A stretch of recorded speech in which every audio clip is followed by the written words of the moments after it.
Halo, ketemu lagi di vlog Juru Baca. Saya Hasan Asfahani. Kita ngobrolin puisi lagi. Ya, gini. Kalau ada seorang anak ngomong ke ibunya, Bu, saya mau ke masjid suatu sore atau menjelang maghrib gitu. Oke, ibunya bilang ya, pergilah. Gitu kan, anaknya pergi.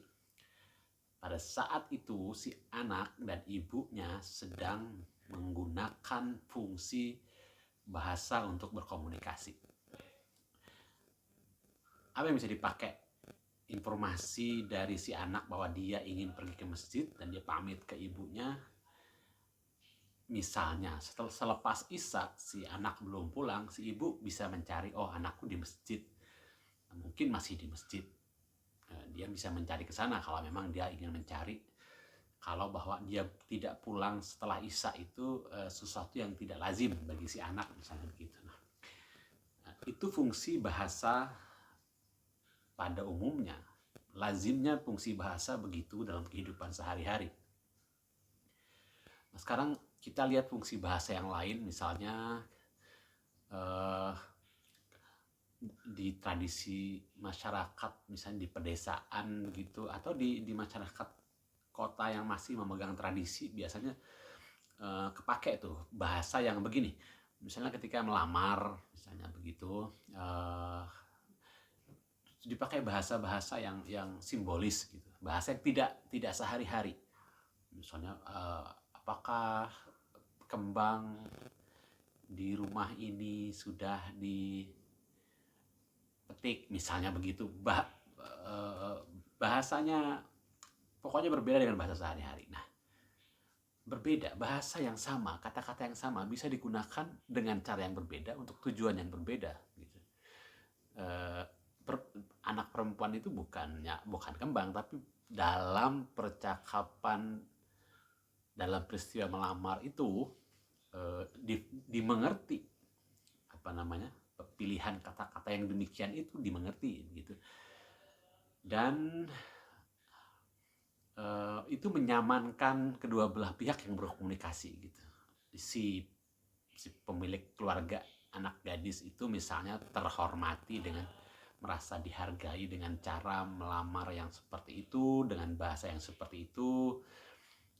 Si keluarga laki-laki misalnya nih yang meminang itu juga merasa bahwa eh, karena mereka datang dengan dan menyampaikan niatnya dengan cara seperti itu, maka kemungkinan besar akan diterima. Jadi bahasa yang seperti itu, yang berbeda dengan bahasa sehari-hari itu, ada tujuannya, ada dengan cara itu ingin dicapai sesuatu yang kalau tidak dengan begitu tidak bisa dicapai.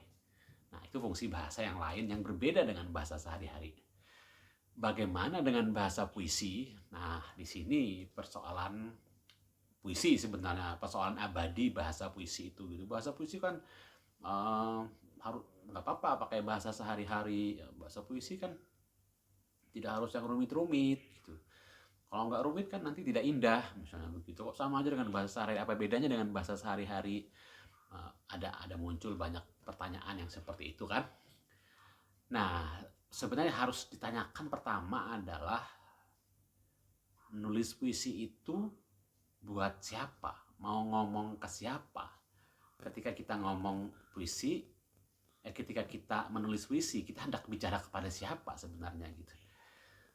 Itu yang membuat dia harusnya berbeda. Dia harusnya melahirkan bahasa yang berbeda. Komunikasi dalam puisi itu bukanlah komunikasi dengan si pengirim pesan dan penerima pesan yang jelas. Seperti ibu ngomong ke anak pamitan mau sholat ke masjid.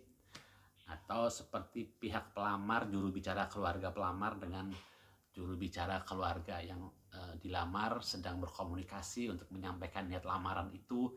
Menulis puisi kita sendirian, kita tiba-tiba atau kita tergerak, tersentuh perasaan kita terganggu gitu perasaan kita, dan kita ingin mengucapkan sesuatu tapi kita tidak tahu mau ngomong ke siapa, tapi kita pengen bicara, kita merasa harus mengomongkan itu, mengeluarkan itu dari unek-unek kita menulis puisi.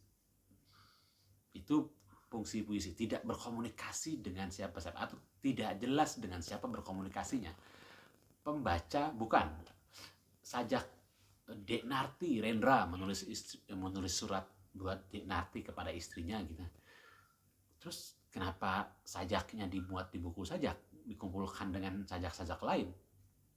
Kalau itu memang surat buat Narti, ya kenapa nggak dikirim aja ke Sunarti yang menjadi istrinya itu gitu. Nah, artinya ketika sajak Dek Narti itu dibukukan, itu sajak bukan buat Dek Narti lagi. Itu sajak ya sajak aja, yang sajak buat Dek Narti, bukan Dek Narti lagi. Sajak buat siapa aja yang membaca gitu. Nah, pertemuan kita dengan sajak yang ditulis oleh penyair manapun, penyair tidak meniatkan sajaknya untuk kita. Maka ada benarnya ketika dikatakan bahwa puisi itu sepenuhnya milik kita sebagai pembaca. Karena dia memang penyair, saya menulis puisi, saya nggak tahu yang akan membaca puisi saya siapa gitu. Anda menulis puisi juga Anda tidak tahu yang akan membaca puisi Anda siapa kan gitu. Jadi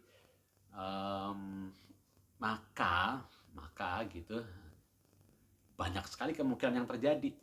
Kalau ibu dengan anak tadi yang penting paham. Ketika ibu perlu mencari anaknya, dia tahu karena sudah ngomong, karena bahasa sudah membantu mereka saling memahami.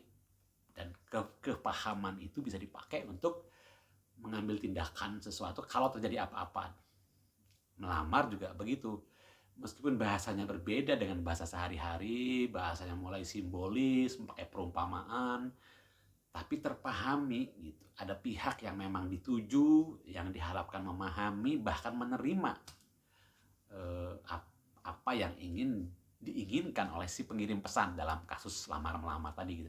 Puisi sekali lagi tidak begitu.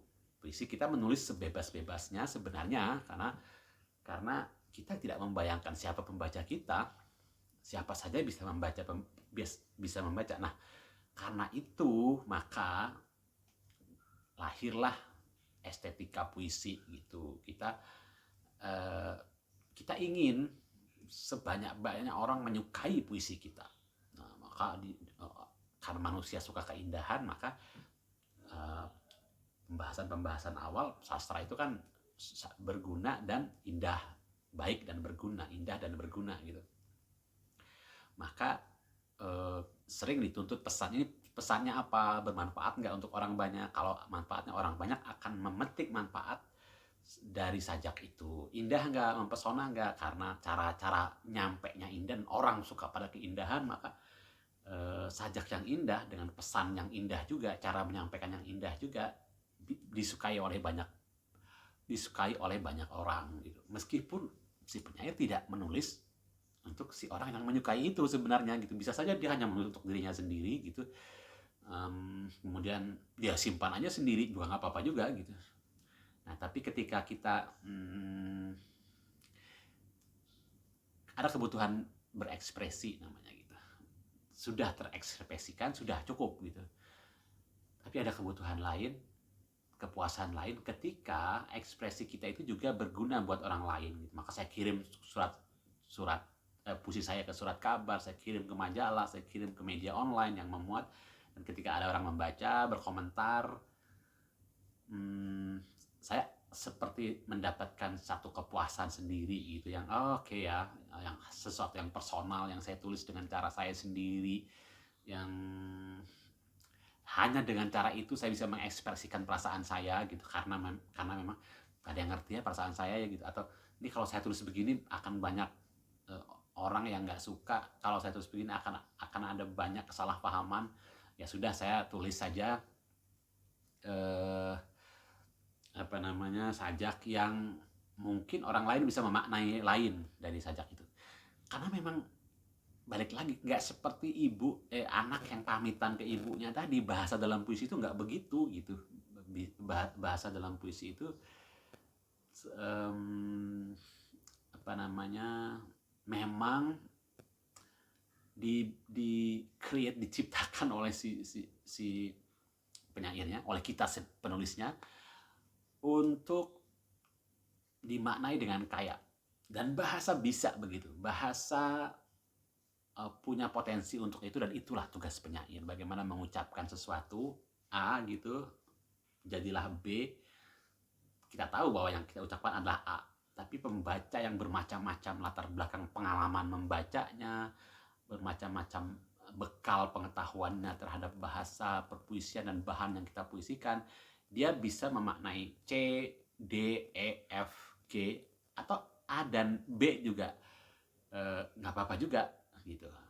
Nah, tapi keberbagaian makna itulah yang membuat puisi menjadi asyik, membuat puisi menjadi berharga, bernilai. Tapi sekali lagi, kalau orang memaknai A atau B saja, itu juga sudah sebuah puisi yang jadi puisi yang apa namanya, puisi.